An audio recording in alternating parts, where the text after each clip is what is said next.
দর্শক, এরই মাঝে আমরা সরকারের অবস্থান পরিষ্কার হয়েছে। সরকার অবস্থান পরিষ্কার করেছে, অর্থাৎ সরকারের প্রেস সেক্রেটারি শফিকুল আলম তিনি বলেছেন যে জাতীয় পার্টি নির্বাচন করতে পারবে, আর সাথে অন্যান্য নিবন্ধিত দল আওয়ামী লীগ ছাড়া সবাই নির্বাচন করতে পারবে। সেই ক্ষেত্রেই প্রশ্ন উঠেছে, জাতীয় পার্টি নির্বাচন করতে পারবে, এই মুহূর্তে জাতীয় পার্টিকে নিয়ে তাহলে কি হবে।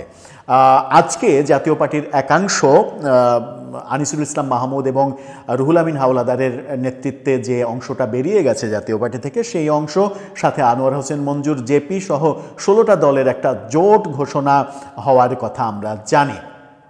সেরকম মুহূর্তে গত রাতে যে খবরটা এসেছে সেটা হচ্ছে জাতীয় পার্টির তরফ থেকে নিশ্চিত করা হয়েছে তারা নির্বাচনে অংশগ্রহণ করবেন কিছু শর্ত যদি মেনে নেওয়া হয়। অর্থাৎ জাতীয় পার্টিকে সরকার নির্বাচনের জন্য গ্রিন সিগন্যাল দিলেও যে সন্দেহটা আমরা করেছিলাম সেদিকেই যাচ্ছে দৃশ্যপট। আবার নির্বাচন কমিশন জাতীয় পার্টিকে বাদ দিয়ে সংলাপ কার্যক্রম পরিচালনা করে জাতীয় পার্টি সহ বেশ কয়েকটা দলকে বাদ দিয়ে তারা তফসিল ঘোষণার দিকে যাচ্ছে, সেটাও বিতর্কিত একটা ব্যাপার হচ্ছে। এই ব্যাপারেও আমরা দেখেছি যে দৈনিক কালের কণ্ঠ একটা খুবই ভালো স্টোরি করেছে, যেখানে নির্বাচন কমিশন বলার চেষ্টা করেছে জাতীয় পার্টির অভ্যন্তরীণ দ্বন্দ্বের কারণে তারা জাতীয় পার্টিকে ডাকেনি। অজুহাতটা খুবই হাস্যকর হলেও এরকম অজুহাত তারা দিয়েছে। কিন্তু জাতীয় পার্টির তরফ থেকে কি শর্ত দেয়া হলো? জাতীয় পার্টির একমাত্র শর্ত হচ্ছে আওয়ামী লীগ সহ নাম উল্লেখ করেনি তারা বলেছে সব দলকে নির্বাচন করতে দিলেই তবেই জাতীয় পার্টি নির্বাচন করবে। তার মানে পরিস্থিতি খুব একটা বোধহয় সরকারের অনুকূলে থাকছে না। কি হচ্ছে জাতীয় পার্টিকে কেন্দ্র করে এবং জাতীয় পার্টির দুই ভাগকে কেন্দ্র করে কি হতে চলেছে, চলুন একটু জেনে দেখার চেষ্টা করে এই ভিডিওতে। থাকবেন পলিটিক্স টিভির নিয়মিত আয়োজনে।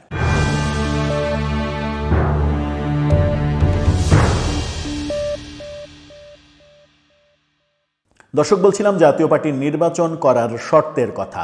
তাদের একটাই শর্ত, দুটো শর্তের মধ্যে সবথেকে গুরুত্বপূর্ণ শর্ত হচ্ছে ইনক্লুসিভ নির্বাচন করতে হবে। যে শর্তটা সর্বশেষ কমনওয়েলথ মহাসচিবও দিয়ে গেছেন বাংলাদেশ সরকারকে, সেই শর্তটা জাতীয় পার্টি দিয়েছে।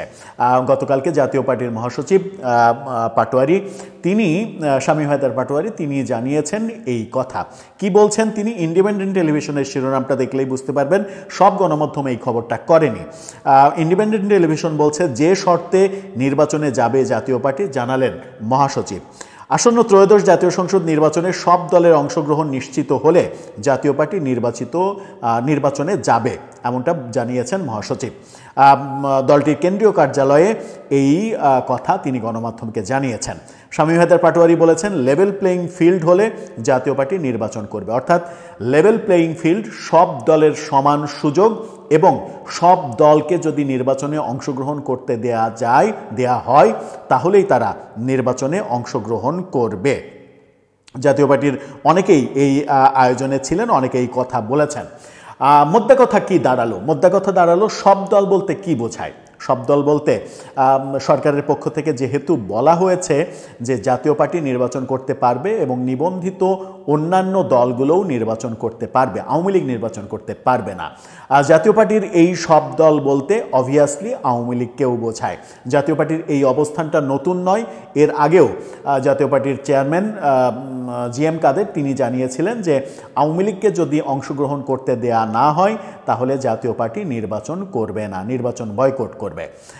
এরকম একটা পজিশন যদি জাতীয় পার্টি নেয় এবং জাতীয় পার্টির সঙ্গে আরও বেশ কিছু দল নেয় এরকম পজিশন, তাহলে কোন দিকে যাবে নির্বাচন কমিশন, সেটা একটা বড় ব্যাপার। নির্বাচন কমিশন অনেক দলকে বাদ দিয়েই কি তাহলে নির্বাচন করতে যাবে কিংবা নির্বাচনের পদক্ষেপ তারা শুরু করবে?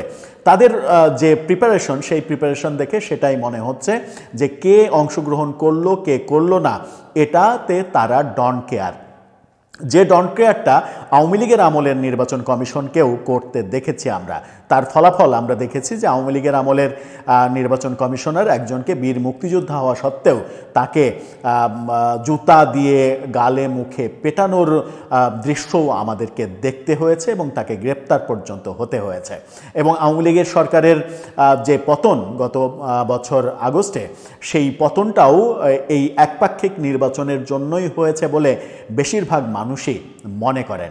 এদিকে জাতীয় পার্টির মূল লাঙ্গল যাদের আছে এখন পর্যন্ত, আদালতে মামলা চলছে, লাঙ্গল জিএম কাদেরের দিকে থাকবে নাকি আনিসুল ইসলাম মাহমুদের দিকে যা থাকবে, সেই রকম ফয়সালার ব্যাপার যেহেতু আদালতে রয়েছে, সেই ক্ষেত্রে আমার মনে হয় যে সরকারের একটা কৌশল হতে পারে, জিএম কাদেরের পক্ষ যদি বলে যে আওয়ামী লীগ ছাড়া তারা নির্বাচনে যাবে না, তাহলে আনিসুল ইসলাম মাহমুদের পক্ষকে জাতীয় পার্টির লাঙ্গল দিয়ে তারা এটা বোঝানোর চেষ্টা করতে পারে যে জাতীয় পার্টি সহ সব দলই নির্বাচনে অংশগ্রহণ করেছে, শুধুমাত্র ফ্যাসিস্ট আওয়ামী লীগকে নির্বাচনে অংশগ্রহণ করতে দেয়া হয়নি।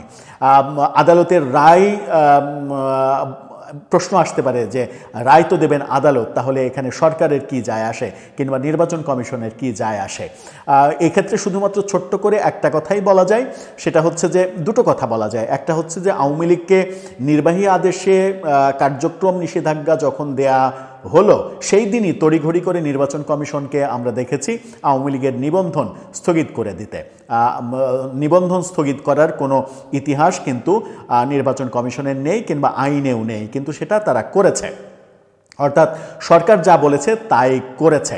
এর আগেও আমরা যেটা দেখেছি সেটা হচ্ছে যে সরকার পতনের পরপর শেখ হাসিনা সরকারের আমলে বহু মামলার বহু আসামি, সরকারের পট পরিবর্তনের পরে বহু মামলার বহু আসামি, যাবজ্জীবনপ্রাপ্ত আসামি, মৃত্যুদণ্ডপ্রাপ্ত আসামি, বহু ছোটোখাটো জেলের আসামি, তাদেরকে কিন্তু আমরা বেকসুর খালাস পেতে দেখেছি আদালত থেকে।